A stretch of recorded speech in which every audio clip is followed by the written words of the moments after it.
All right, today's lesson concerns one of my favorite philosophers, Leibniz. I wrote my doctoral thesis on him, and I'm a great fan of his work and the qualities of his reasoning. He is extremely insightful. On this short introductory video, I want to discuss triage and the adequacy of Leibniz's solution to the problem of evil, indicating ultimately that perhaps it doesn't work as well as Leibniz thought, despite the relative brilliance of his solution.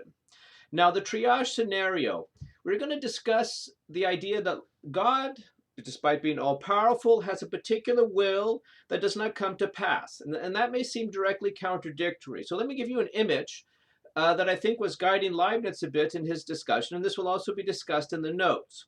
Now, in a triage situation, in a hospital, typically today you simply have somebody in the emergency room placing injured people according to their injuries where they should go.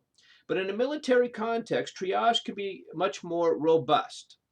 Basically, when your medical resources are stretched to their limit, a doctor will have to decide where to apply those medical resources. So after a major battle, there are simply too many soldiers to treat.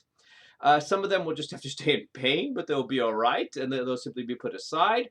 Others could potentially be treated, but they would require an excessive amount of medical resources, and so the doctors simply will have to leave them aside. Now, in a triage scenario after a major battle, the doctors have as their goal to save the largest number of people possible. If they cannot save everyone. They have to make a decision who receives those medical resources and who does not. All right, so it's a very difficult and very painful decision for the doctors to make, especially in our contemporary world and with their ethical commitments. All right, so let's imagine a scenario, a major battle. A bunch of soldiers are coming in very badly busted up. The medical resources are stretched to their limit, and there's a young man, looks apparently full of promise, but he's very badly hurt, and he would require an immediate operation. Let's say that it would take about 10 hours, and his survival chances are roughly 50-50. Now, in the larger context, the doctor may decide that he simply does not have the medical resources to use on this soldier. He may simply allow him to die. Because in an attempt to save him, to do the operation, he may lose 3 or 4 other soldiers who would have a much greater chance of survival than the one soldier who would require a massive outlay of medical resources. So the doctor may simply say, look, I have to save the greatest number. Attempting to save this soldier would violate that, and so he's going to leave it aside, given his general desire to save the greatest number possible. Now, consider the situation in isolation. Forget about the triage scenario. Forget about the fact that the medical resources are stretched to their limit, and simply consider what the doctor would wish in isolation with regard to that young soldier. And of course, he would wish to save him. It's a 50-50 chance. It's not bad. 10 hours of his profession, after all, is a very reasonable outlay to save somebody's life. So if you consider the situation between simply the doctor and the soldier in isolation, without the larger context, then of course the doctor has a particular will to save the soldier.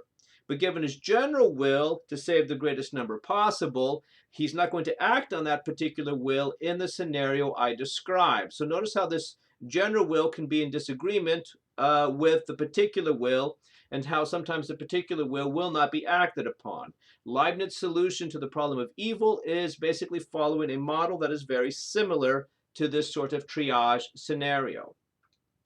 Now, at the end of Leibniz's solution, we have to ask ourselves: is it really adequate? Can we really accept what he's saying? This was generally accepted when he first published it in the Theodicy, more than here in the Discourse on Metaphysics, which was left unpublished in the first decade of the 18th century. However, after the Lisbon earthquake, there was a definite movement away from this, and especially after the popularity of Voltaire's short story Candide, for those who are familiar with it. Now, the Lisbon earthquake just seems to be extreme. So for Leibniz is basically saying that this is the best of all possible worlds, that any evil is more than compensated for by goodness elsewhere, not necessarily even in our world, but somewhere in the universe and somewhere in the grand scheme of things. And of course, that is surely possible, no matter how great the evil that occurs. But sometimes it's going to be really hard to accept when staring in the face of some really, really extreme evil. If you read Candide, by the way, the character Pangloss is based on Leibniz. Now, what takes place with the Lisbon earthquake, for those unfamiliar with it? In 1755, a major earthquake strikes Lisbon on All Saints' Day. Now, Lisbon at the time is one of the few capital cities in Europe that have remained very religious. Free thinkers have become much more common in London, in Paris, in Berlin, even in Rome. But in Lisbon, this is not the case. It stayed very Catholic, it stayed very traditional.